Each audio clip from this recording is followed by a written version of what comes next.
佢會好似 activate 㗎。OK， 本來係靜嘅，會變咗一種動㗎。OK， 會對你嘅心説話㗎。有邊一個字邊一句特別你覺得好似對你嘅心説話咧？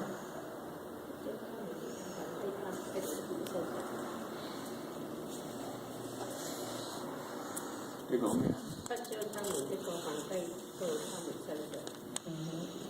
咁你覺得呢句話特別對你有感動係嘛？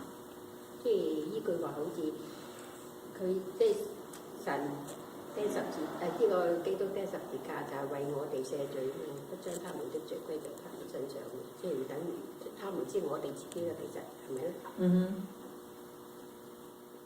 即係佢代替咗啦。OK。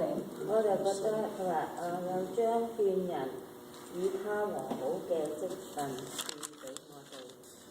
當我哋信咗耶穌嗰陣時咧，聖靈有一個感動，就係同神和好咗，就要傳去俾其他人，差唔多係傳福音咁嘅意思。